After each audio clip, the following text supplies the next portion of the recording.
இந்த இந்தி திணிப்பு இருக்கே, இது வந்து ஆர்எஸ்எஸ் உடைய ஒரு அஜெண்டா. இவங்களுடைய 100 ஆண்டு கால செயல் திட்டம் அது. இந்தியாவில் உள்ள எல்லா மொழிகளையும் ஒழிச்சிட்டு இந்தியை கொண்டு வரணும். கோல்வாக்கர் எந்த தத்துவத்தை சொன்னாரோ, ஆர்எஸ்எஸ் எந்த சித்தாந்தத்தை சொன்னதோ, அதைத்தான் இந்துத்துவ வெறியர்கள் இந்தி திணிப்புன்னு முதல்ல வரும். அதுக்கப்புறம் அது சமஸ்கிருதமா மாறும். இந்தியாவில் இத்தனை மொழிகள் இருக்கிறது, இவ்வளவு மக்கள் இருக்கிறாங்க, இவ்வளவு வேறுபாடுகள் இருக்கு. ஒவ்வொரு சட்டத்திட்டங்களையும் சமஸ்கிருத பேர்ல ஸ்வச் பாரத், வந்தே பாரத், ஐபிசிங்க இந்தியாவுடைய பீனல் கோட் என்று சொல்லி அழைக்கப்பட்ட இந்த சட்ட திட்டங்களை எல்லாம் பாரதிய நியாய சங்கீதம் சமஸ்கிருத பேர்ல மாற்றக்கூடிய ஒரு வேலைகளை செய்யறாங்க. இந்தியாவுடைய அலுவல் மொழிகளாக 22 மொழிகளை அரசியல் சாசன சட்டம் வகுத்து தந்திருக்கிறது. இந்தியாவுக்குன்னு ஒரு ஒருமித்த மொழி கிடையாது. அலுவல் மொழிகளாக ஆங்கிலம் பெரும்பாலான இடங்கள்ல பயன்படுகிறது, சில இடங்கள்ல இந்தி பயன்படுகிறது. இது இல்லாமல் ஒவ்வொரு மாநிலத்திலும் ஒவ்வொரு அலுவல் மொழியை பயன்படுத்தி கொண்டிருக்கிறார்கள். இப்படி இருக்கக்கூடிய நேரத்தில் எல்லாத்தையும் ஒழித்து விட்டு இந்தியை மட்டும் திணிக்க வேண்டும் என்ற வேலையை தான் இன்னைக்கு பாரதிய ஜனதா கட்சி செய்கிறது. அது கடுமையான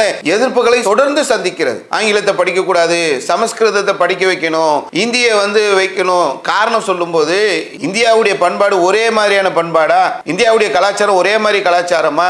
இங்க கன்னியாகுமரியில இருந்து ஆரம்பிச்சு காஷ்மீர் வரைக்கும் இந்தியர்களுடைய பண்பாட்டுல எவ்வளவு வித்தியாசம் இருக்கிறது, எவ்வளவு வேறுபாடுகள் இருக்கிறது.